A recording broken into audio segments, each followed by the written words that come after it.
फिर उसको जो है वो कंप्यूटर डिज़ाइन करते हैं और मशीन में डाल देते हैं। उसकी तनख्वाह तो 20-25 हज़ार रुपये होती है।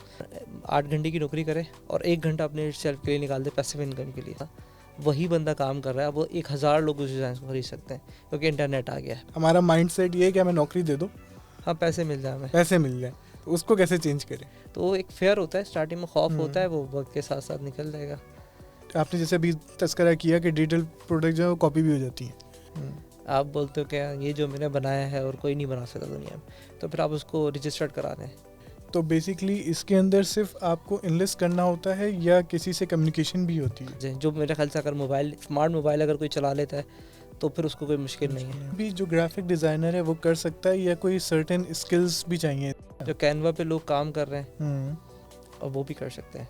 अमेरिका कोई भी प्रोडक्ट भेजने के लिए आपके मिनिमम जो है वो 3500 से लेकर 5000 पर किलो के हिसाब से रेट है, यानी कि $1 से लेके $2 के आसपास आपको आराम से पर केजी आपको मिल जाता है।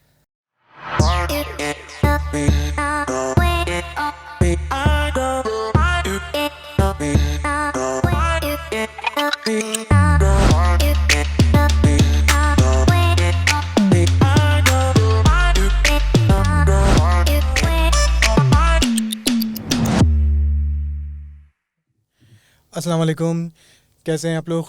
ठीक ठाक हैं जी। मैं हूं शाहरुख कारोबार वाला और welcome to another episode of Karobari Baatein, कारोबारी पॉडकास्ट। आज हमारे साथ जो गेस्ट हैं वो हैं तहसीन भाई। आज हम उनसे जानेंगे एक नए टाइप के बिज़नेस के बारे में, स्पेशली वो बिज़नेस जो कि ग्राफिक डिज़ाइनर्स या जो ग्राफिक में काम करते हैं या एम्ब्रॉयडरी में काम करते हैं वो अच्छी तरीके से समझ सकते हैं। जैसा कि आपको सबको पता है कि ये जो पॉडकास्ट हमने शुरू की है, कारोबारी पॉडकास्ट, उसमें वो लोग आते हैं जो मिनिमम 1 लाख रुपए से ज़्यादा महीने का कमाते हैं। और बुलाने का मकसद ये है कि वो आप लोगों को बताएं कि जी पाकिस्तान में 1 लाख रुपए कमाना कोई मुश्किल बात नहीं है, क्योंकि वो कमा रहे हैं। तो आपको मैं हर हफ्ते एक नया गेस्ट लेकर आता हूँ जो आपको बताते हैं कि जी हम 1 लाख रुपए से ज़्यादा कमा रहे हैं और आप भी कमा सकते हैं। तो आज हम बातें करेंगे तहसीन भाई से। तो ओवर टू यू तहसीन भाई। अस्सलाम वालेकुम। वालेकुम अस्सलाम शाहरुख भाई, कैसे हैं आप? अल्हम्दुलिल्लाह। तो बहुत बहुत शुक्रिया आपका। बहुत शुक्रिया। कैसा लगा आपको पॉडकास्ट? बहुत अच्छा लगा। फर्स्ट पॉडकास्ट से तो मैं थोड़ा कंफ्यूज था, लेकिन जब आपके साथ बैठा तो मैंने कहा चलें डिस्कशन हो जाएगा।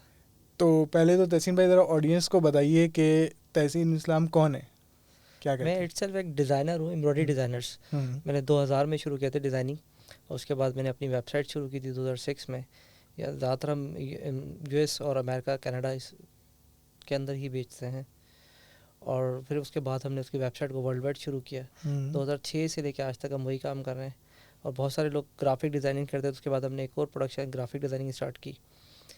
उसके बाद हमें पता चला कि कुछ डिजिटल प्रोडक्ट्स भी होती हैं, तो फिर हमने जो पहले लोगों को सर्विसेज देते थे फिर वो हमने अपने लिए बनाना शुरू किया। फिर हमने उसको एज अ ऑनलाइन बेचना शुरू किया। बहुत सारी वेबसाइट्स हैं डिजिटल जो प्रोडक्ट्स परचेज़ करती हैं, तो फिर हमने उसी के अंदर एड ऑन किया। वही डिज़ाइंस हैं वो हम डिजिटली अब बेचते हैं। 10,000 प्लस प्रोडक्ट्स है हमारी, तो हम वो डिजिटल बेचते हैं। लोग आते रहते हैं, ख़रीदते रहते हैं। वो रिकरिंग बिजनेस है। इसको कुछ लोग फिर पैसिव इनकम का भी नाम देते हैं, क्योंकि आप घर बैठे हैं, लोग डिज़ाइंस आके ख़रीद रहे हैं, आपका पैसा बन रहा है। तो बेसिकली हम एक ही काम था, उसको पहले हम खुद लोगों के लिए डिज़ाइंस करते थे, फिर हमने ग्राफिक डिज़ाइनिंग का भी स्टार्ट किया।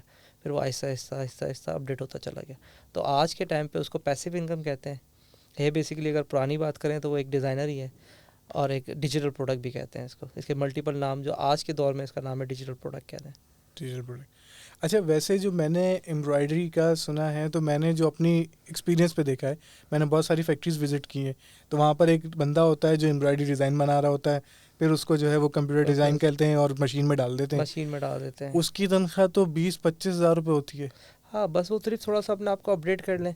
जो उसने डिज़ाइन अपने एम्प्लॉयर के लिए बनाया है, या अपने कस्टमर के लिए बनाया है, या अपने दोस्त के लिए बनाया है, तो उसी डिज़ाइन को वो सिर्फ अपने लिए बना ले जो उसको पसंद आता है, ठीक है। और उसको जो डिज़ाइन पसंद आ रहा है वो खुद बनाए, और डिजिटल प्रोडक्ट की वेबसाइट से वहाँ जाके उसको इन्वेस्ट कर दे, और वो फिर लोग आते रहते हैं उसके ऊपर ख़रीदते रहते हैं। यानी कि एक ही डिज़ाइन वो मल्टीपल कई हज़ार लोग को बेच सकता है।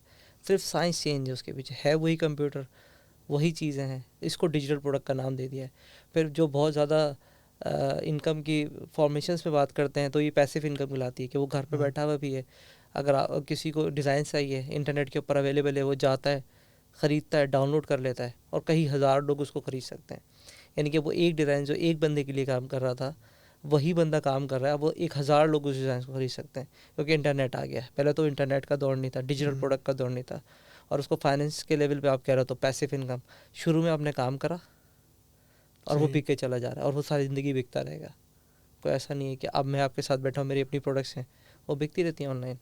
तो यानी अगर वो नौकरी भी कंटिन्यू करे और ये साथ साथ ये भी करता रहे एज अ पैसिव इनकम, तो बहुत आराम से कर सकता है। जितने भी ग्राफिक डिज़ाइनर्स हैं वो कर सकते हैं। एम्ब्रॉयडरी के डिज़ाइनर्स हैं जो कि वेबसाइट की टेम्पलेट्स बनाते हैं, वो उसके ऊपर काम कर सकते हैं। जो कि ज्वेलरीज के लोगो बनाते हैं, वो उस पर काम कर सकते हैं। मेरा बड़ा अच्छा दोस्त है मोहम्मद अली, वही काम कर रहे हैं, ठीक है। और एक हमारे पास हैं जो कि कैट पे काम करते हैं, नक्शे बनाते हैं बिल्डिंग्स के, वो बना के पहले से रख देते हैं। तो वो उन लोग को छोटे मोटे डिज़ाइनिंग, टेबल की डिज़ाइनिंग चाहिए तो आप बना के उस पर इन्वेस्ट कर दें तो आपका बिकता रहेगा। तो ये डिज़ाइनिंग के जितने भी फॉर्मेट्स हैं बस उनको पहले बना के रखना होगा। डिज़ाइनर्स का कॉन्सेप्ट जो सिर्फ थोड़ी सी माइंडसेट को चेंज करना पड़ेगा कि जब रिक्वायरमेंट्स आती है तो वो बनाता है। बस उसको सिर्फ ये माइंडसेट करना है, अपना 8 घंटे की नौकरी करे और 1 घंटा अपने सेल्फ के लिए निकाल दे पैसिव इनकम के लिए। सिर्फ काम ही करना, और पैसे नहीं चाहिए। मज़े की बात है कि कोई पैसे नहीं चाहिए, लेकिन स्किल को यूटिलाइज करना है। लेकिन डर भी तो है साथ में कि पता नहीं वेबसाइट पे क्या होगा, कहाँ किस तरह करेंगे, कैसे करेंगे। बना तो वो लेगा, लेकिन हमारा माइंडसेट ये है कि हमें नौकरी दे दो, हाँ पैसे मिल जाए, हमें पैसे मिल जाए। तो उसको कैसे चेंज करें?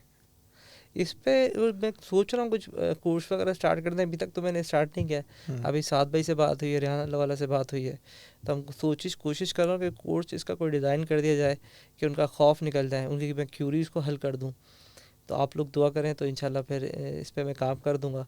क्योंकि वो खौफ है, सिर्फ हल्का सा खौफ है। जैसे मैं आज यहाँ आपके लोग के साथ बैठा था तो मुझे खौफ था यार, पता नहीं क्या होगा, तो थोड़ी सी तबीयत अजीब सी होने लगी। लेकिन आके बैठा तो कोई साइंस नहीं थी यार, आपके साथ बैठ के बात करा, पॉडकास्ट किया। मैंने तो बल्कि आते ही आपको कहा यार पानी पिला दो, आपको अगर पता हो। तो मैंने अजीब सा ही हो रहा था, मैंने कहा यार कुछ पता नहीं क्या चक्कर होगा। लेकिन आके बैठे तो वो एक फेयर होता है, स्टार्टिंग में खौफ होता है, वो वक्त के साथ साथ निकल जाएगा। वो एक आध दफ़ा डिस्कशन कर लेंगे मेरे साथ, फिर मैं वीडियो बना कर डाल दूँगा, तो इंशाल्लाह फिर वो निकल आएगा। खौफ होता है बस थोड़ा सा। बिल्कुल मेजर तो खौफ ही है, क्योंकि पाकिस्तान जो है वो खामा का गरीब है।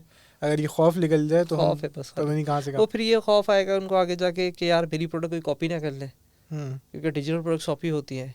अच्छा, तो ये बेसिकली खौफ जो है ये कैसे ख़त्म किया है? क्योंकि आपने जैसे अभी तस्करा किया कि डिजिटल प्रोडक्ट जो है वो कॉपी भी हो जाती हैं।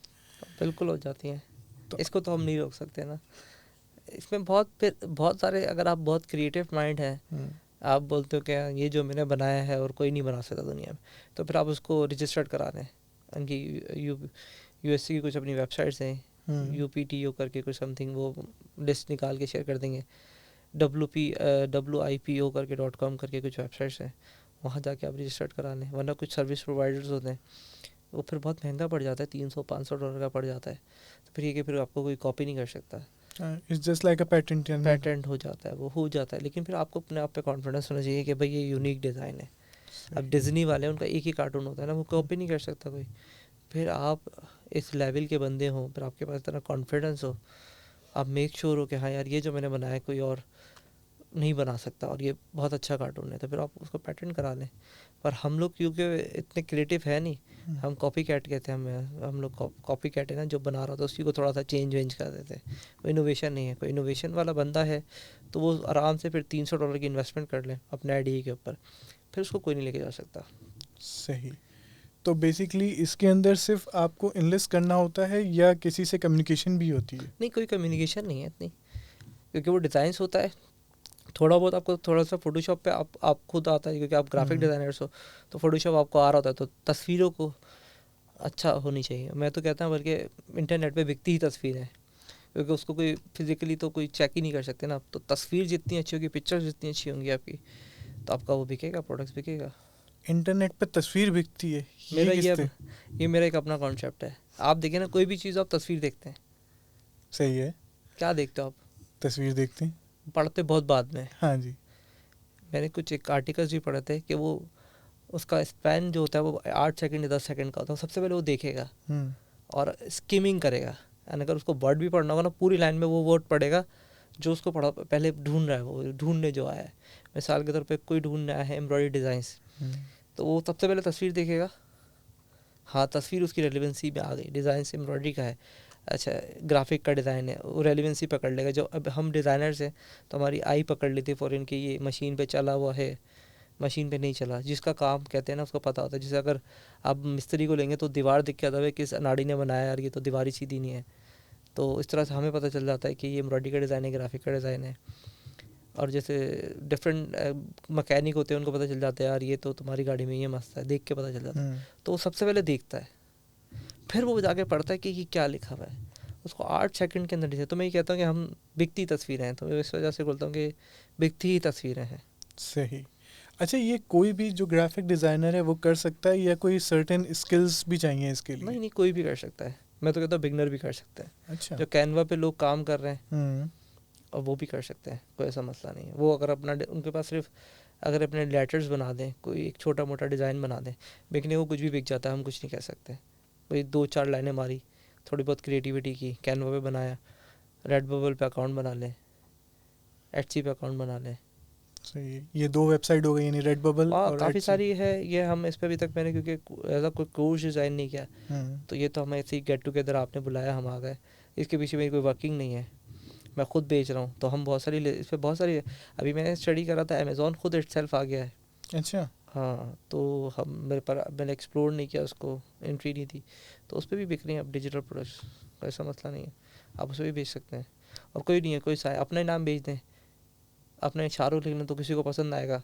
हो सकता है एम्ब्रॉयडरी के लिए या उसको टी शर्ट पे प्रिंट कराने के लिए चाहिए हो लिखा हुआ, वो ख़रीद लेगा। तो कोई इसमें रॉकेट साइंस नहीं है।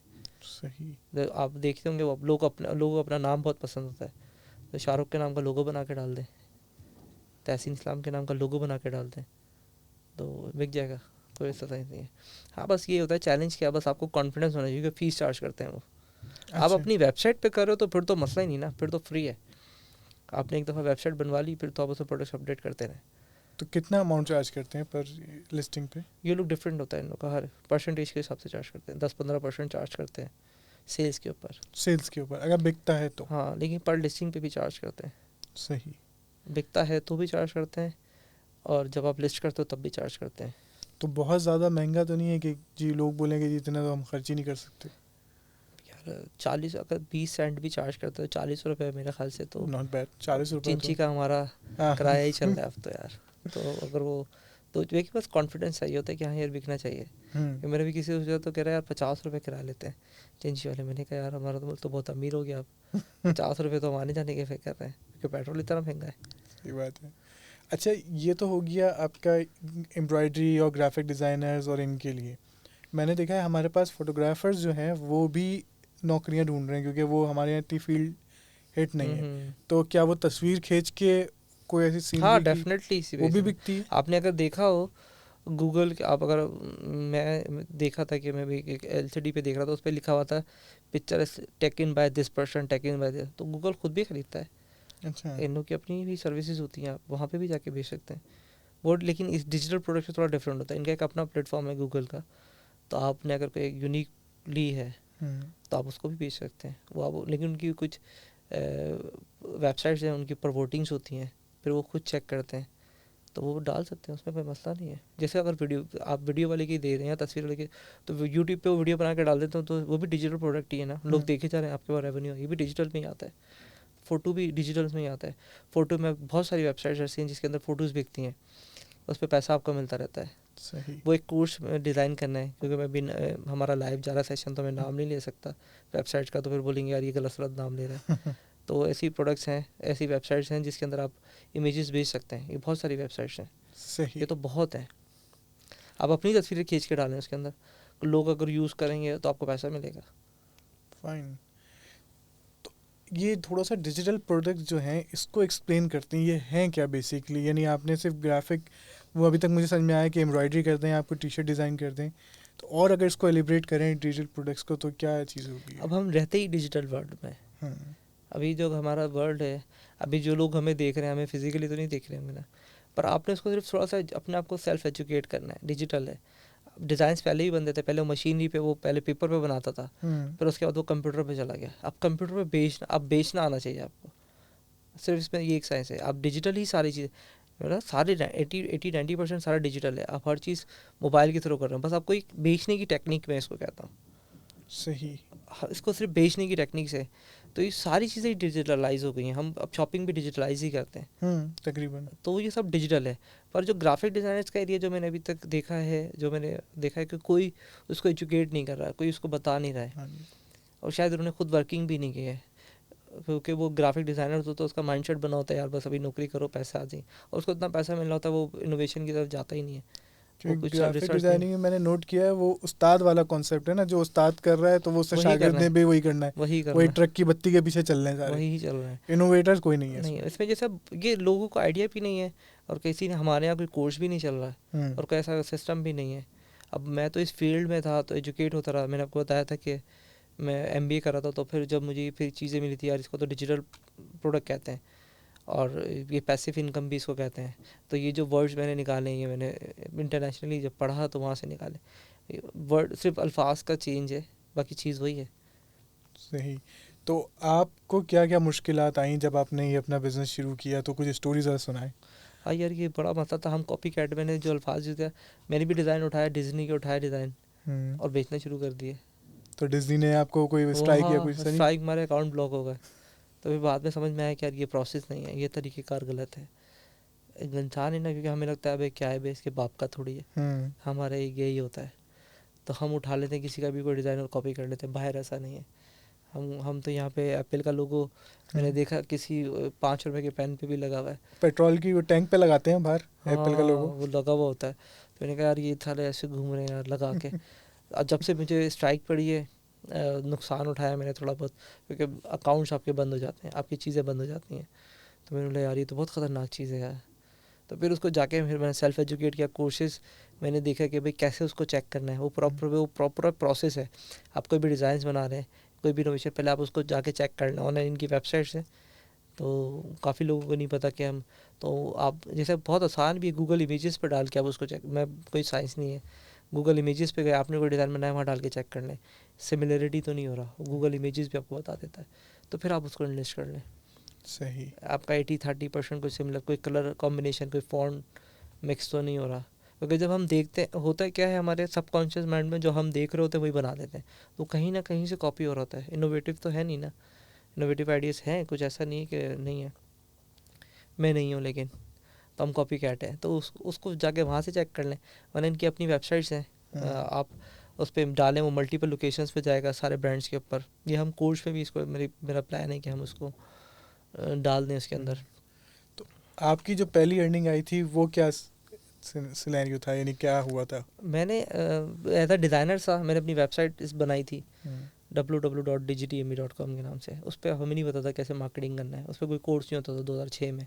इंटरनेट भी लोग के पास वो डायलर होता था, टिक टिक टिक टिक टिक टिक जाके वो फिर कनेक्ट होता था। जेरीस आई थिंक कंपनी थी, साइबरनेट। हाँ, वो 150-100 रुपये का होता था। वो ऐसा यूज़ करते थे हम कि जैसे कोई बहुत बड़ी कोई चीज़ है, तो वो बड़ी मुश्किलों से करते थे हम। पर मुझे याद है आज भी कि हम कैफ़े जाते, अब कैफ़े जाते थे, उस आई थिंक 25 रुपये उस वक्त, 25-50 रुपये घंटा होता था।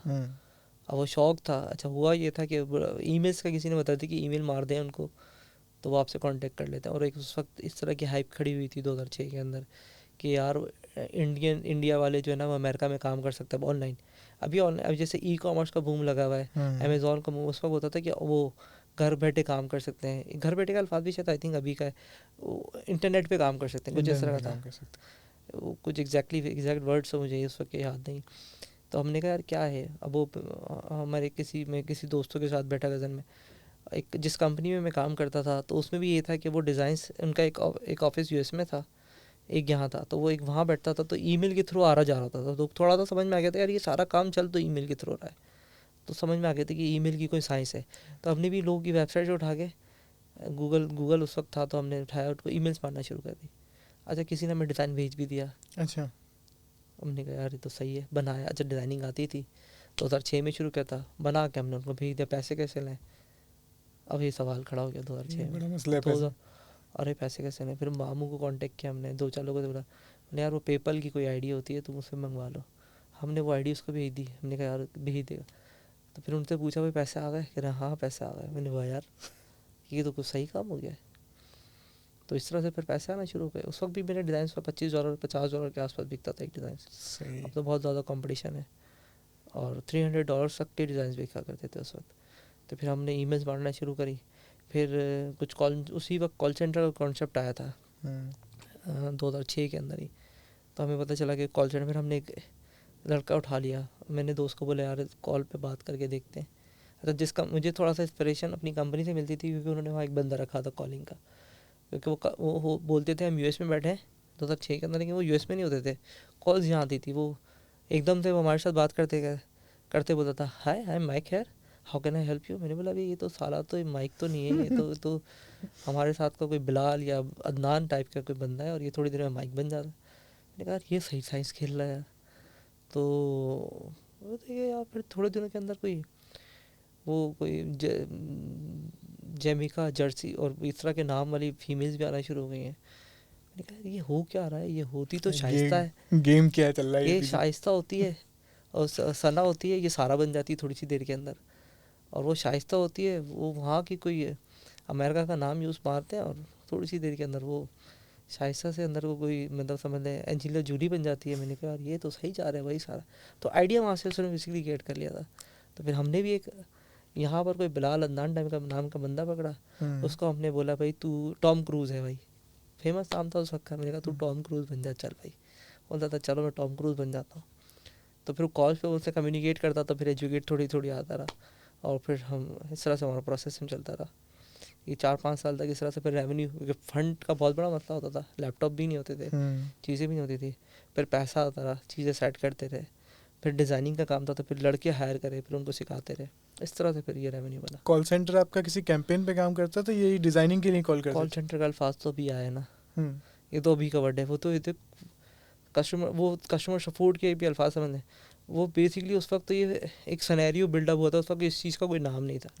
वो कॉल्स डाइवर्सिटी DID कहलाती थी, DID मिल जाती है आपको अगर उस वक्त बात होती। कॉल सेंटर तो सब अभी आया है, आपको USA का नंबर मिल सकता था उस वक्त। ये कॉन्सेप्ट 2006 की अगर हम बात करें, उस वक्त ये नहीं होता था कि वो कॉल सेंटर। फिर भी बात पे कॉल सेंटर बनना शुरू हुआ, DID के नाम से आना शुरू करा, और अमेरिका का नंबर आप यहीं बैठे बैठे हासिल कर सकते हैं।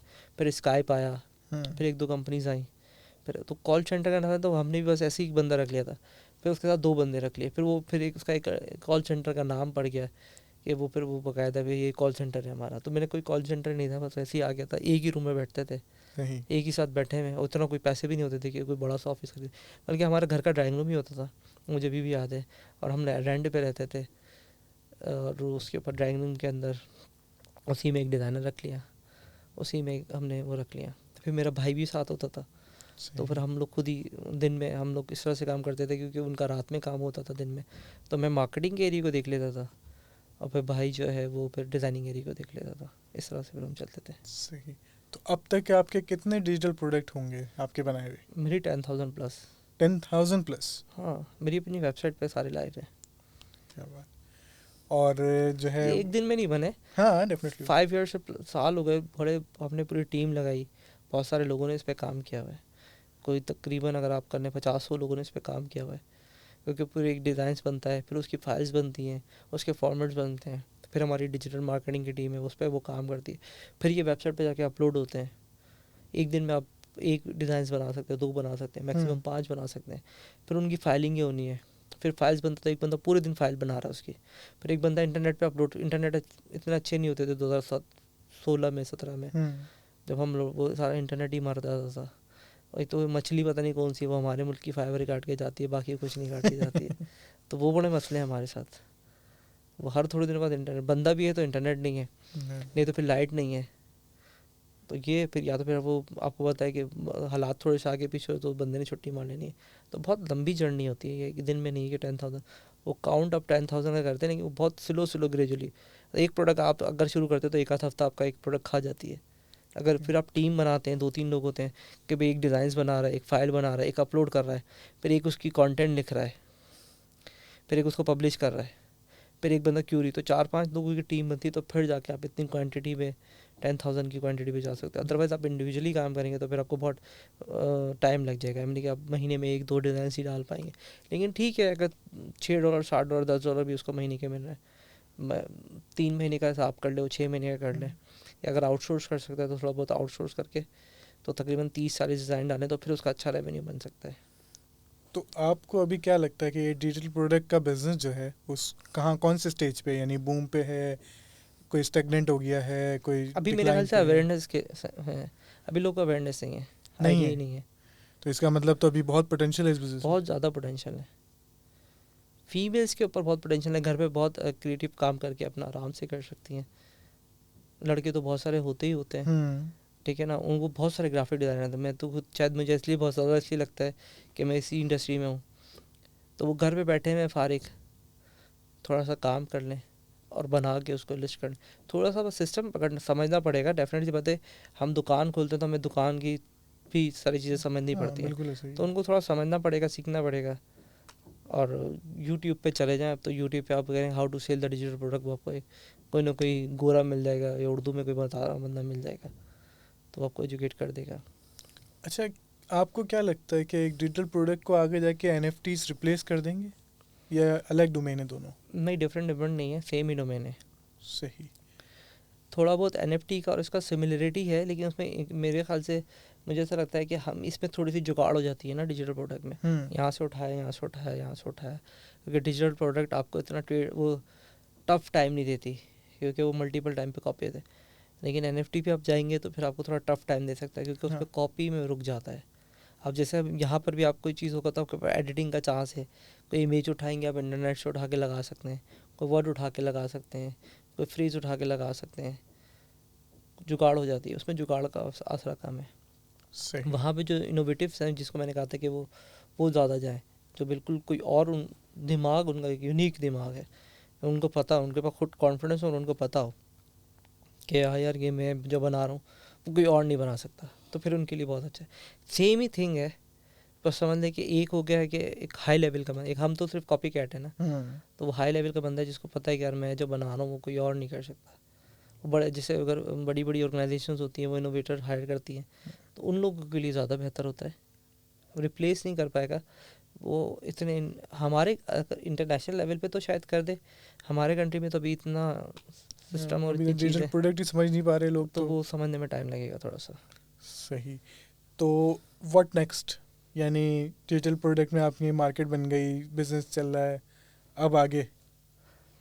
उसके बाद तो मैं आपको ये बोलता हूँ कि पहले तो अपने आप को सबसे पहले, जब तक कुछ और नया कर नहीं सकता जब तक उसे घर का मसला हल नहीं होगा, किचन का मसला, जिसमें मैं सर सनीली का स्टूडेंट भी रहा हूँ, तो वो कहते हैं किचन का मसला पहले हल कर लो फिर लॉन्च पे।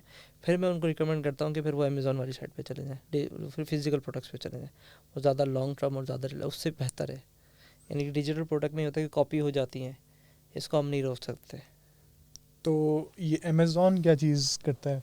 आप अमेज़ॉन पे जैसे अभी तो इतना बूम है, आप गूगल करें, एक्सट्रीम कॉमर्स है, सनी अली हैं, इन लोग ये मुझसे ज़्यादा बेहतर आपको बता सकते हैं। उसमें PL की प्रोडक्ट्स जो होती हैं, आई डू रिकमेंड कि अगर इतना फंड निकल आए तो आप उस पर इन्वेस्ट कर सकते हैं, पर्सनल लेवल पर प्राइवेट लेवल होल सेल कर सकते हैं। अगर के चले भाई दिल गुर्दा इतने बड़े नहीं है, तो होल सेल का बिज़नेस बहुत अच्छा है इनके अंदर। और इसके अलावा डिफरेंट प्लेटफॉर्म्स भी हैं, eBay है, ठीक है, इनकी भी बहुत सारी दूसरी, वॉलमार्ट है, इस पर अकाउंट्स बनाना थोड़ा मुश्किल होता है, लेकिन आपने एक प्रोडक्ट निकाल ली तो फिर वो कोई और नहीं, आपने ब्रांड नेम के साथ अपना बना लिया तो वो फिर कोई और इतनी आराम से एंट्री नहीं दे सकता। आपने मार्केट वैल्यू कर ली, ब्रांडिंग कर ली, तो फिर कोई और घुस नहीं सकता। डिजिटल प्रोडक्ट में और इस प्रोडक्ट में दोनों का डिफरेंस यही है, डिजिटल प्रोडक्ट में कोई भी घुस सकता है, लेकिन शुरू के लिए ठीक है। आपका भी किचन का मसला नहीं, कोई घुस, आप दोबारा बना लो, अब क्योंकि आपकी इन्वेस्टमेंट है, आपका पैसा नहीं लग रहा, आपका फंड नहीं लगता, आपका टाइम लग रहा है। हमारे टाइम की तो वैसे ही कोई कदर नहीं है, हम तो आधे घंटे ट्रैफिक जैम में फंसे रहते हैं, एक जगह से दूसरी जगह पे आने में हमारा घंटों चले जाते हैं, तो हमारे वक्त की तो कदर नहीं। हमें कोई 12 बजे बुला के 1:30 बजे इंटरव्यू शुरू करे तो हमारी कदर तो वैसे भी नहीं है ना, कोई वक्त की कदर नहीं है, तो वक्त की तो हमारा कुछ नहीं हो सकता। तो वक्त तो हमारे पास बहुत है, मुझे ऐसा लगता है, तो इसलिए उसमें सिर्फ टाइम लगता है आपका। तो ग्राफिक डिज़ाइनर्स के पास टाइम होता है, थोड़ा सा स्क्रॉलिंग कम कर लें, टिकटॉक यूट्यूब थोड़ा सा छोड़ेंगे, आधा 1 घंटा काम करेंगे तो पैसा बन जाए। अमेज़ॉन में डिफरेंस ये है, वहाँ पैसा लग जाता है आपका, और वो है नहीं हमारे पास। हमारी कंट्री लेवल में हमारे थोड़ा सा मसला है। अगर आपके पास पैसे हैं और आप अच्छे डिज़ाइनर हैं तो आई डू रिकमेंड कि फिर वो ई कॉमर्स वाली साइट पे चले जाएँ, वो ई कॉमर्स पे अपनी PL लॉन्च कर लें। उसके लिए आप एक्सट्रीम कॉमर्स को ज्वाइन कर लें, वो ज़्यादा बेहतर, क्योंकि उनकी पूरी जर्नी है। मैं खुद उनका स्टूडेंट हूँ, सर सनीली का स्टूडेंट हूँ 1-1 का। अक्टूबर में ज्वाइन किया था मैं, 9th मंथ मैंने वहाँ गुजारे, क्योंकि मैं डिजिटल प्रोडक्ट तो काफ़ी अर्से से कर रहा था, तो मेरे पूरी नीड फुलफिल हुई थी। तो मैं एज ए इन्वेस्टर वहाँ ज्वाइन किया, और मैं अभी भी वहाँ का स्टूडेंट ही हूँ और मैं वहीं होता हूँ। सही। मुझे अमेज़ॉन का आपने नाम लिया है, तो लास्ट टाइम मेरा हुआ था वाकिफ़ थोड़ा सा, मैं एक प्रोडक्ट भेजना चाह रहा था, तो मुझे पता ये चला कि जी अमेरिका कोई भी प्रोडक्ट भेजने के लिए आपके मिनिमम जो है वो 3,500 से लेकर 5,000 पर किलो के हिसाब से रेट है। वो यहाँ पाकिस्तान से भेजने में आपको मसला आ रहा होगा ना। तो अब पाकिस्तान से अगर आप चाइना से बनवा रहे तो सस्ता मिल जाता है। दूसरा ये कि सस्ती सर्विसेज भी अवेलेबल हैं, लेकिन आप क्या है, आप TCS वगैरह को यूज़ ना करो। और आपका अब देखें, एक बाय सी होता है, एक बाय एयर, आप ये बाय एयर की सर्विसेज यूज़ कर रहे हैं। अच्छा। ठीक है, वो आपको एक दिन में डिलीवर करेगा। लोकल सर्विसेज होती हैं, शिप के थ्रू जाएगा, वो 45 डेज, 60 डेज, 90 डेज भी लग सकते हैं। वो आपको $2, $5। अच्छा। हम चाइना से बेचते हैं 1.50 डायरेक्ट USA में, यानी कि $1 से लेके $2 के आसपास आपको आराम से पर केजी आपको मिल जाता है, आराम से चला जाता है। हमारी तो पूरी 30 कार्टन चले जाते हैं। इसमें ना बेसिकली 2 सिनेरियो होते हैं, एक फास्ट और एक स्लो। आप उसको समझे, आप फास्ट ट्रैक पे जा रहे हो ना, आप फास्ट ट्रैक पे जा रहे हो, वो महंगा पड़ेगा आपको, वो 3 दिन में डिलीवर कर देगा। आप उसमें टाइम बढ़ा दें, 90 दिन बाय सी भेज दें, बहुत सस्ते। आप एक्सट्रीम कॉमर्स ज्वाइन कर लें। एक्सट्रीम कॉमर्स का ग्रुप है, extreme commerce by Sunny Ali, I think उनका 1 मिलियन का ग्रुप है। वहाँ जाके आप एक क्वेश्चन डाल दें, आई एम लुकिंग समवन, कि कोई मेरी हेल्प कर दे कि मुझे यहाँ से पाकिस्तान से या चाइना से आइटम वहाँ भेजना है, तो आपको सपोर्ट कर देंगे। कोई भी वहाँ पे बहुत सारे बैठे हुए बंदे, और ऐसे बंदे को करेंगे जो उनका मेंबर हो, तो आपको ट्रस्ट लेवल भी बढ़ जाएगा कि भाई टोपी ड्रामेन हो जाए, क्योंकि 1 मिलियन का ग्रुप है तो कोई भी कर सकता है। हम वो तो गारंटी नहीं देंगे। उनका एक अपना ग्रुप है, बूट कैम्प का ग्रुप है, वो 5,300 उसमें आज की डेट पे मुझे इतना है, मैंने देखा है। फिर उन पे तो आप किसी के साथ भी डील कर लें। फिर तो एक उनका अपना बूट कैम्प का है, पेड मेंबर्स का, जिसमें मैं भी मेंबर हूँ, उसमें तो फिर आप कम्युनिकेट करें तो मसला नहीं है, क्योंकि अभी यहाँ पे उनके स्टूडेंट नहीं है, उनका एक और पब्लिक ग्रुप है, एक प्राइवेट ग्रुप है, एक पब्लिक ग्रुप है। उस पर आप भी डालेंगे तो वो दोनों, जैसे मैं भी दोनों में हूँ, तो कोई ना कोई हेल्प आउट कर देगा। वरना आप मुझे टैग करिएगा, मुझसे कॉन्टेक्ट करने में कोई ना कोई बंदा आपको निकल के। तो इसमें जो सिनेरियो है कि आपको बस थोड़ा सा ये समझना पड़ता है, एक लॉन्ग है, एक शॉर्ट टर्म है। तो आप लॉन्ग टर्म में चले जाना, शॉर्ट टर्म में आपके रेट गिर जाएंगे, बहुत गिर जाते हैं। अच्छा, अभी निसिन भाई हमने एक थोड़े दिनों पहले न्यूज़ सुनी, 1200 अकाउंट सस्पेंड हो गए अमेज़ॉन पे पाकिस्तानियों के। हाँ। वो क्या है, क्यों सस्पेंड कर दिया अमेज़ॉन ने? एक तो अभी लाइसेंस बड़ी मुश्किल दिया अकाउंट बनाने के लिए, या फिर सस्पेंड कर रहे हैं। वो एक डिफरेंट सिनेरियो DGS कहलाता है, ड्रॉप शिपिंग। सही। और मुझे बिल्कुल भी पसंद नहीं है वो एरिया। वो ड्रॉप शिपिंग एक डिफरेंट है, ब्राकले है, वो उनको एजुकेट करता है, उनको सपोर्ट करता है, वो सारे के सारे हैं। तो मैं एक्सट्रीम कॉमर्स भी ड्रॉप शिपिंग को इतना सपोर्ट नहीं करता है, तो मुझे इतना आइडिया नहीं है। लेकिन मैं सिर्फ बेसिक बता दूँ, उसमें ये होता है कि आपकी वो प्रोडक्ट नहीं होती बेसिकली। ओके। आप उसकी एक डमी लिस्टिंग बनाते हैं अमेज़ॉन के ऊपर, जहाँ से सस्ती आपने एक डमी लिस्टिंग बनाई कि मैं एक टी-शर्ट बेच रहा हूँ या मैं शूज़ बेच रहा हूँ। वो आपने देखा कहीं और पे eBay पे या वॉलमार्ट पे वो बिक रहा है आपका $10 का या $60 का, डिस्काउंट लगाया आपने, कूपन लगाया और देखा कि अभी डिस्काउंट में मिल रहा है। आपने वो लिस्ट कर दिया अमेज़ॉन के ऊपर और वहाँ कर दिया $15 पे या $17 पे। सही है। आपको वहाँ से ऑर्डर आ गया, आपने डिलीवर वहाँ से करा दिया। फाइन। तो वो थोड़ा सा ड्रॉप शिपिंग कहलाती है। सही गलत का कॉन्सेप्ट तो मैं यहाँ नहीं देता, मैंने आपको सिर्फ कॉन्सेप्ट बता दिया कि वो एक जगह से दूसरी जगह बेच रहे होते हैं। तो वो इस चक्कर में अमेज़ॉन ने किया कि वो उसको अलाउ नहीं करता। वो कहता है ये हमारे पास अलाउ नहीं है, अब इस तरह की हरकत ना करें, आपकी अपनी है, अपनी चीज़ है। क्योंकि बेसिकली देखा जाए तो सेल्स किसकी हो गई, वॉलमार्ट की हो गई। हाँ डेफिनेटली, यानी आप अमेज़ॉन से प्रोडक्ट मंगवा रहे हैं, eBay से रहा है, ये है थोड़ा गड़बड़ी। अब वहाँ पे इन्वाइस चली जाती है $5 की, $60 की, तो वो फिर वो आके कंप्लेन कर देता है, वो मैंने $15 की ली है इन्वाइस $5 की। अब उसमें कुछ चक्कर इस तरह की बाजी भी कि इन्वाइस हाइड कर देते हैं, उसको वो एज अ गिफ्ट भेज देते हैं, मतलब मैंने तो गिफ्ट मांगा ही नहीं। एज अ गिफ्ट का ऑप्शन उसमें सेलेक्ट करते हैं, सही। वो एज अ गिफ्ट उसको भेज देते हैं। तो वो बड़ी गड़बड़ी तो नहीं कह सकता, वो एक हाँ, फिर लेकिन डिबेट हो जाएगी एक डिफरेंट, वो इस चक्कर में कि वो उसको अलाउ नहीं करता, वो कहता है अनएथिकल है। वो एक डिफरेंट है, हम उस पर कोई वर्ड नहीं दे सकते, पर वो उसको पसंद नहीं करता। अमेज़ॉन के एंगल से हम बात करते हैं तो वो अमेज़ॉन उसको पसंद नहीं करता, इस वजह से उसने मना किया। वो यहाँ के लिए बहुत आसान उन लोगों को लगा, मैंने कहा लिस्ट ही तो करना है, लिस्ट करके वहाँ से डिलीवर करना है, अपना उन्होंने दिमाग लगाया है। तो वो एक डिफरेंट है, वो उस पर मैं रिकमेंड नहीं करता उस पर जाने का कभी भी। वो शॉर्टकट तो है, इसी वजह से जो आप कह रहे थे ना कि 1200 अकाउंट बंद हुए में, वो इसी वजह से बंद किए कि वो उसको रिकमेंड नहीं करता कि यार ये या तो तुम्हारी अपनी प्रोडक्ट हो या फिर होलसेल में बेच रहे हो तो फिर ठीक है। अब आप किसी और से लेके किसी और मार्केट भी इधर उधर मैनिपुलेट कर रहे हो तो फिर वो इसलिए ब्लॉक करा हुआ है। वो हम लोग हर चीज़ में जुगाड़े मारते हैं ना, बेसिकली शॉर्टकट मारते हैं। अब यार आसान काम है, इन्वेंट्री बनाएंगे, इन्वेंट्री खरीदो, सप्लायर ढूंढो, कोई टेंशन ही नहीं है इसमें। पैसा अच्छा, उसमें पैसा भी लग जाता है। सैम्पल्स आते हैं, फिर वो यूएसए से सैम्पल्स आते हैं, इवेलुएट होते हैं, क्वालिटी चेक करते हैं, फिर चाइना की क्वालिटी चेक करते हैं, फिर उसका एक पैटर्न चेक करा रहे होते हैं, फिर उसको ऑर्डर करते हैं, फिर वहाँ जाके इंस्पेक्शन करानी पड़ती है, फिर वो डिलीवर होके जा रहा है। पूरी 4 मंथ की जर्नी, 6 मंथ की जर्नी है। 6 मंथ का काम सारा वो 6 मिनट में हो रहा है, सिर्फ कॉपी पेस्ट मारना है और पैसा भी नहीं लग रहा, वहाँ 10-10 डॉलर लग जाता है। सही बात है। तो ये है वो सारा सिनेरियो।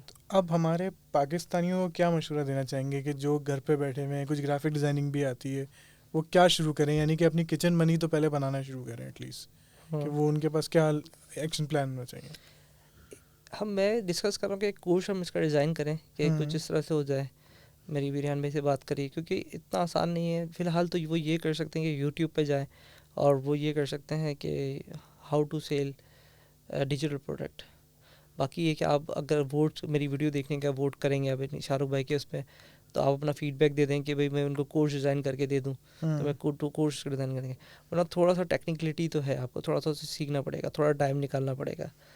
और वो कैसे रेवेन्यू जनरेट कर सकते हैं कि बस वो सिर्फ अभी फ़िलहाल अपने थोड़ा एक्सप्लोर करें, यूट्यूब पे करें कि मैं किस तरह के डिज़ाइन सेल्स हो रहे हैं, थोड़ा विजिट करें, रेडबबल पे विजिट करें, डिजिटल प्रोडक्ट लिख लें, डिजिटल प्रोडक्ट सेल ऑनलाइन कर लें, क्यूरी डालें गूगल के ऊपर, बहुत सारी वीडियो डिजिटल प्रोडक्ट निकल आएगी। ठीक है, थीम फॉरेस्ट है, उसके ऊपर आप अपनी थीम, जो वेब डेवलपर वेब डिज़ाइनर्स जो बैठे हैं वो अपनी थीम बेच सकते हैं उसके ऊपर। ये हमने शायद स्टार्टिंग में मेरे पॉइंट्स रह गया, तो वो अपनी थीम बनाए, वो बेच सकते, रिकरिंग होती रहती है, कोई कॉपी नहीं होती उसमें, तो इतना ज़्यादा आप आराम से कॉपी नहीं करने देते।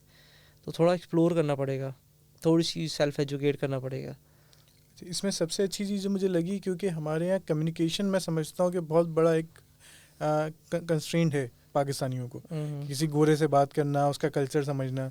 ये सिंपल एक वेबसाइट है, जैसे आपने ओएलएक्स पे ऐड डाल दिया, वो बिक जाएगा, खुद ही आगे खरीद लेगा। आपने कोई कम्युनिकेट नहीं करना, आपको इंग्लिश आना ज़रूरी भी नहीं है। सही। किसी की हेल्प लेके कंटेंट लिखवा दिया, इतना ज़्यादा लिखना नहीं होता, थोड़ा बहुत भी आता है, तो किसी बंदे से हायर करा तो अपने कंटेंट लिखवा दे, उसका कोई रिप्लाई आ गया कि वो ज़्यादा से ज़्यादा लिखेगा फाइल नॉट रिसीव, तो आप थोड़ा सा आपको बता दो कि नॉट रिसीव का मतलब उसको फाइल नहीं मिली, या वो ओके या गुड लिखेगा। उसको उसके पास कोई एडिट नहीं कराना, वो ये नहीं बोलेगा कि मुझे ऐड कर दो, सब्ट्रैक्ट कर दो, ये कर दो, वो आएगा खरीदेगा और चला जाएगा। उसमें आपकी रॉकेट कोई साइंस नहीं है। तो इसमें ऐसा ज़रूरी नहीं कि आपको इंग्लिश भी रिक्वायर्ड हो, मतलब बहुत ज़्यादा कोई इंग्लिश रिक्वायर्ड। जैसे बहुत सारे ग्राफिक डिज़ाइनर्स हैं, वो घबराते हैं कि यार मुझे इंग्लिश चाहिए, मैं कैसे पढ़ूँगा। तो सपोर्ट ले ले किसी की, बहुत सारे सपोर्ट्स के बंदे मिल जाए, सपोर्ट ले ले, वरना इतना कोई साइंस नहीं है। ग्राफिक डिज़ाइनर है, वो करते करते उसको इतनी तो इंग्लिश आ ही जाती है, मैंने देखा है, क्योंकि वो डिज़ाइनिंग करता रहता है, तो थोड़ा बहुत तो उसको वर्ड समझ में आना शुरू हो जाते हैं। और वही वर्ड्स हैं जो मेरे ख्याल से अगर स्मार्ट मोबाइल अगर कोई चला लेता है तो फिर उसको कोई मुश्किल नहीं है, उसके लिए कोई मुश्किल नहीं है। दूसरा जो पेमेंट मेथड है, वो इन वेबसाइट्स ने क्या इंटीग्रेट किया हुआ है अपने उसमें? अभी तो मैं देख रहा था कि नया पे है, जैज़ कैश है, ये वाले भी इंटीग्रेट्स हो रहे हैं उसके अंदर। वरना हाँ, पेयोनियर है, आप वो लगा लें, ठीक है, ये बहुत अच्छी सपोर्ट करते हैं, उसमें पेमेंट आ जाएगी। पेयोनियर के थ्रू आप जैज़ कैश पे ले जाएं, सही, हाँ वो तो आपने जैज़ कैश कर लिया, वरना वो डायरेक्ट भी अब लग रहे हैं। पेपैल का सिलसिला ख़त्म हो गया। हाँ, अब नहीं इतनी रिक्वायरमेंट अब नहीं है, अब तो बहुत ज़्यादा अल्टरनेटिव आ गए, वो तो बहुत 3-4 साल पहले था। अब तो आपको अमेज़ॉन से भी मेरे ख्याल से मैं काम कर रहा था, तो अमेज़ॉन का अकाउंट यहाँ से बन जाता है। पायोनियर आपने लिंक किया, पेमेंट आपकी डायरेक्ट यहाँ आ गई, आपको कोई वहाँ LLC खोलने की भी ज़रूरत नहीं है। फाइन। आप क्यों उधर होते हैं, आप क्यों इतना खर्चा कर रहे हो, LLC खोल रहे हो, वहाँ कंपनी खोल रहे हो। पायोनियर आपको नंबर दे रहा है, आप आराम से उसके अंदर। अभी एक और तो कंपनी का मैंने नाम सुना था, हाइपर वॉलेट के नाम से, हाइपर वॉलेट ले लें आप, सही। वो यूएस का नंबर आपको दे देते हैं। हाँ, वाइज है आपके पास, वो भी हाँ वाइज है, बहुत सारे अब तो ऑप्शन है। उनका नंबर आप वहाँ लगाएं, वहाँ से आप अपने पायोनियर का कार्ड होता है वो यूज़ कर लें, नहीं वो समझ में आ रहा पायोनियर से जैज़ में ट्रांसफ़र कर लें। अब तो मैंने देखा फैसल बैंक भी आई थिंक कोई फैसल बैंक भी नया पे है, सादा पे है। ये तो अब जॉब आपको चलाना, आपको कोई इसमें कोई, अब तो इतने पेमेंट गेटवे आ गए जो जिसमें आपको फीसिस कम लग रही है आप वो यूज़ कर लें। आपको लगता है कि सादा पे फ्री है तो आप अभी उस पर चले जाएँ। पायोनियर शायद आई थिंक थोड़ा बहुत अब चार्ज करने लगा है, पहले तो नहीं था। मुझे भी याद है कि जब मैंने किया था तो मेरे पास कार्ड आ गया था फ्री में, उसके बाद उसने $25 चार्ज किया था। उसके बाद भी उसने यूएसए का भी दे दिया था कार्ड और डिफरेंट जगह के कार्ड दे दिए थे। नहीं, अब तो ये है कि बहुत इजी होता जा रहा है, जितनी आप टेक्नोलॉजी वर्ल्ड में आते जा रहे हैं उतनी आसान है, अभी तो कोई इतना मुश्किल नहीं है। अब तो कम्युनिटी ज्वाइन कर लेना, एक्सट्रीम कॉमर्स की कम्युनिटी ज्वाइन कर लें, वहाँ आपको सपोर्ट मिल सकती है। और बहुत सारी कम्युनिटीज़ हैं, पायोनियर की कम्युनिटी है, इन लोगों की जो कम्युनिटीज़ हैं इनमें ज्वाइन कर रहे हैं आप, तो आपको कोई ना कोई हेल्प आउट कर जाता है। और आपका अपना ऐप, किसी थर्ड पार्टी का भी आपको अकाउंट यूज़ करने की ज़रूरत नहीं है। सही। अच्छा तहसीन भाई, आपसे एक सवाल जो हमारा रिवायती सवाल है, बताएं। आप रास्ते से जा रहे हैं, आपको जो है अलादीन का चिराग मिल गया, हाँ हाँ, आपने उठाया, उसको रब किया, जीनी आ गया आपके सामने, तो तीन ख्वाहिशात क्या ये मुझसे रियान अल्लाह वाले ने भी मुझसे रिसेंटली किया था, उसके बाद वो पब्लिक नहीं किया। तो अब पब्लिक हो जाएगा, अब बता दें। अच्छा, तो मुझे उस वक्त भी होता था कि यार ऐसे अलादीन का चिराग आप क्यों लिए घूमते रहते हो यार, ये पहले तो मुझे ये बात बताएं, क्यों ख्वाहिशात आप जन्म में लेते रहते हैं? देखें, आपको जानने का सबसे अच्छा तरीका यही है ना, जब आप से ये सवाल पूछा जाएगा तो आपके जो सबकॉन्शियस माइंड में चीज़ें चल रही होंगी वो सामने आएंगी कि आप क्या चाहते हैं सब चीज़ों के लिए। अच्छा, इसमें ना मुझे थोड़ा सा सवाल है पे एक्सप्लोर, थोड़ा सा ना मेरे उस दिन भी सवाल था, उस दिन तो मैं नहीं कर सका। अब मुझे बताइए कि किस प्रोस्पेक्ट, अब देखें लाइफ के बहुत सारे डायमेंशन हैं, एक स्पिरिचुअल डायमेंशन है, एक फैमिली डायमेंशन है, एक बिजनेस डायमेंशन है, तो ये जो अलादीन का चिराग है किस डायमेंशन में काम करेगा? अब ये तो जीनी को तो नहीं पता, वो तो सिर्फ सवाल पूछेगा क्या हुक्म है मेरे आका। अच्छा, ये बोलता है कि क्या हुक्म है मेरा, क्या बताएं तले। फिलहाल तो मैं उसको बोलता हूँ कि यार कोई हमारे लिए कोई ऐसा सिस्टम बना दे कि हम उसको कोर्स बना दें, क्योंकि अभी तक मुझे नहीं पता, क्योंकि डिजिटल प्रोडक्ट में लोग नहीं आए। तो मैं उससे बोलता हूँ यार ऐसा कोई सिस्टम हमें मिल जाए, ऐसा सिस्टम ना क्या कि हम उन लोगों को एजुकेट कर सकें। तो जीनी जवाब देगा, बोला आप खुद ही तो बना दें, मैं क्या बनाऊँ इसमें। नहीं, वो रिसोर्सेज अरेंज करके देना मैं, अच्छा, अभी हमारे पास रिसोर्सेज ही नहीं है ना। सही। फिर उसकी अवेयरनेस कैंपेन चला दे हो, ताकि लोगों को पता चले, एजुकेट करें। जो रेहान अल्लाह वाला का प्रोग्राम है कि 1 लाख रुपए आप कमा सकते हैं, तो क्योंकि मैं उन्हीं की वजह से यहाँ बैठा हूँ, तो मैं कहता हूँ कि फिर उनको वो थोड़ी सपोर्ट कर दें। फिर थर्ड भी मेरा ये होता है कि जब हम खुद एजुकेट हो जाएंगे तो फिर हम इस मुल्क कंट्री के लिए थोड़ा सा, मुझे ऐसा लगता है कि बहुत ज़्यादा ज़रूरत है कि फ़ंड की बहुत ज़रूरत है, और कुछ एजुकेशन, ये फ़ंड और एजुकेशन दोनों को रिलेट कर लें साथ ही, क्योंकि अभी बहुत मुझे ऐसा लगता है कि एजुकेशन का बहुत मसला लगता है, क्योंकि लोगों के पास पैसे नहीं है तो वो एजुकेशन हासिल नहीं। क्योंकि मैं इटसेल्फ अगर मुझे पूछें तो मैंने अपने पास भी चेंज ऐसे ही है, लोग बोलते हैं कि पढ़ना इंपॉर्टेंट नहीं है, मैं कहता हूँ यार बहुत इंपॉर्टेंट है। क्योंकि जब मैंने MBA किया 2016 के अंदर, जब मेरे पास बहुत सारा, क्योंकि मेरा इस तरह से चलता था कि जैसे पान की दुकान है, आया पैसा खाया खर्च किया, या फिर बिल्डिंगों में लगा दिया, ये बड़े बड़े टीवी खरीद लिए, बड़ी बड़ी गाड़ी खरीद रहे हैं, वही दिखाने वाला सीन होता है। तो फिर जब मैंने MBA किया तो फिर समझ में आया यार इन्वेस्टमेंट भी कुछ होती है। फिर मैंने पहले MBA मेरा बेसिकली 2 साल का था, लेकिन मैंने उसको 3.5-4 ईयर में चला गया था मेरा।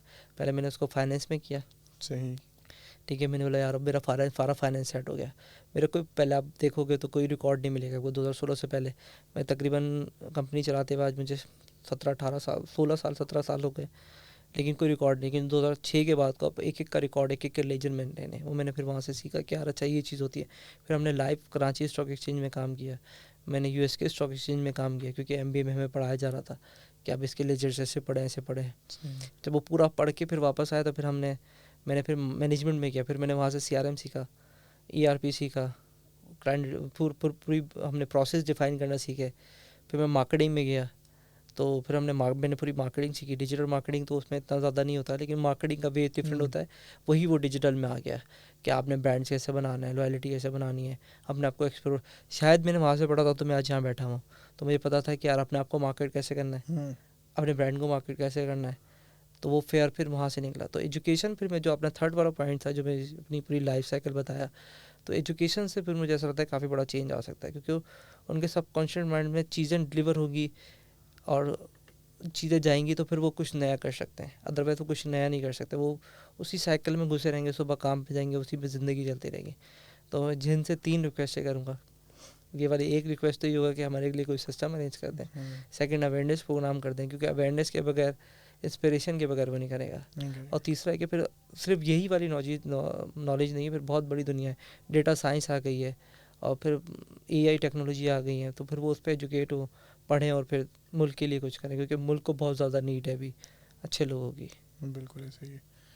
तो आप लोगों से मुखातिब हूँ कि जिन को नीड है और जो चाहते हैं कि तहसीन भाई उनके लिए कोर्स बनाएं, वो ज़रूर कमेंट में मेंशन करें कि उनको कोर्स की ज़रूरत है, ताकि फिर तहसीन भाई को भी कोई मोटिवेशन मिलेगी और कोर्स बनाएंगे। हाँ बिल्कुल बनाएंगे। तो थैंक यू तहसीन भाई, थैंक यू सो मच। बहुत अच्छा रहा आपके साथ, बड़ा मज़ा आया। बड़ा मज़ा, मुझे भी बहुत अच्छा लगा। मैं तो फर्स्ट टाइम आया, लेकिन मुझे ऐसा लगा ही नहीं कि हम कोई, हमें ऐसा लग रहा है कि बिल्कुल बैठे हुए आराम से बैठे हैं और सुकून से बैठे बातें की हैं। बस क्योंकि ये करने का मकसद ही यही है कि आवाम को अवेयरनेस दें, आवाम को बताएं कि जी जो रेहान भाई कहते हैं कि 1 लाख रुपए मिनिमम कमा लें, वो बहुत बड़ा मुश्किल काम नहीं है, कोई मुश्किल काम नहीं। देखा जाए तो $400 भी नहीं है, अगर डॉलर में अगर आप करें तो कोई भी आपको ऐसे ही दे देगा, कोई इसमें से कोई मसला नहीं है। तो उसको बस ये कंसिडर करना है कि जहाँ $400 हैं उसको रुपए समझ लें कि भाई रुपए में कमा रहा हूँ, लेकिन कमा अमेरिका में रहा हूँ, अमेरिका में कमा रहा हूँ। तो बहुत आसान, उनको आइडिया आसान हो जाएगा, थोड़ा बस माइंड सेट चेंज करना है। माइंड सेट बिल्कुल ठीक है। तो बहुत शुक्रिया अगेन आपका आने का, आपका टाइम देने का, और जो कोई कमी पेशी रह गई हो तो उसके लिए माफ़ी। ठीक है, थैंक यू सो मच, बहुत अच्छा लगा आपसे मिलकर, बहुत खुशी हुई। तो इंशाल्लाह ताला अगले हफ्ते फिर एक गेस्ट के साथ हाजिर होंगे जो 1 लाख रुपए से ज़्यादा कमा रहे होंगे, और आप लोगों को बताएंगे कि 1 लाख रुपए का बेंचमार्क हासिल करना कोई मुश्किल काम नहीं है पाकिस्तान में।